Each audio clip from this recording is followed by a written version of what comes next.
আমার সঙ্গে রয়েছে কাটোয়া বিধানসভার বিধায়ক রবীন্দ্রনাথ চট্টোপাধ্যায় এবং তৃণমূল কংগ্রেস জেলা সভাপতি। যেটা নিয়ে জোর বিতর্ক হচ্ছে কাটোয়ার ট্রেনে অগ্নিকাণ্ড। ফরেন্সিক টিম এসছে, এডিআরএম এসছে, তার সঙ্গে কথা বলবো যে রবিদা এই ট্রেনে ঘটনা, আমি তো বার্নিং ট্রেনের কথা মনে পড়ছিল, আমার আমার সেই গোদরার কথা মনে পড়ছিল। কিন্তু বার্নিং ট্রেন, এটা বার্নিং ট্রেনটা হলো কি করে অ্যাকচুয়ালি, আপনার কি মনে হয়, আপনার অবজারভেশন কি? এ তো মানে ভীষণ অসাবধান রেল কর্তৃপক্ষ, আরপিএফ সবাই মিলেই কোনো খোঁজ খবর রাখে না বলে অসুবিধা হয়েছে। ওরা বলছে আগুন লাগিয়ে দিয়েছে, আমরা জানি না আগুন কেন লাগাতে যাবে, কিন্তু আগুনটা ভয়াবহ লেগেছিল। রেল স্টেশনে যারা হকার তারা যদি একটু তৎপর না থাকতো মানুষের জীবনহানি হতো। তারা সঙ্গে সঙ্গেই চিৎকার করে লোকগুলোকে সজাগ করেছে, চেষ্টা করেছে আগুন নেভানোর।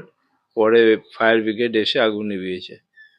আর রেলের অমৃত ভারত হচ্ছে, এই লাইন দিয়ে বহু বড় বড় ট্রেন যাচ্ছে, নামি দামি ট্রেন যাচ্ছে, কিন্তু রেলের যে নিরাপত্তা সেই ব্যাপারটার দিকে কারোরই কোনো নজর নেই।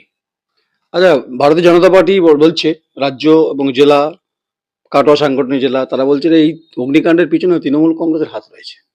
তৃণমূল কংগ্রেস কি জন্যে আগুন লাগাতে যাবে? বললাম তো, রেল ভীষণ অসাবধান। তারা নজর রাখে না। এমনিতে সমস্ত মানে যারা সাধারণ গরিব মানুষ, যারা রেলের অব্যবহৃত জায়গায় ঝুবড়ি টুবড়ি করে থাকতো, তাদের সবাইকে উচ্ছেদ করে দিয়েছে, সমস্ত লোককে। তাহলে সেই ধরনের কোনো ব্যাপার নেই যে এখানে আলগা করে কিছু হচ্ছে। মাঝ থেকে আগুনটা যেভাবে লেগেছে তাতে প্রকৃতি বোঝা যাচ্ছে না কি হয়েছে, কিন্তু ভয়াবহ আগুন।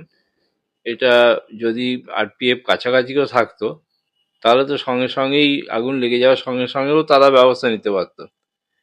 একমাত্র ওই স্টেশনে যারা হকার তারা যদি ছুটে এসে আগুন না নেভাতো বা চেষ্টা না করতো, তারপরে তো ফায়ার ব্রিগেডে গাড়ি এসছে, তাহলে আগুন থেকে মানুষের জীবনহানি হয়ে যেত।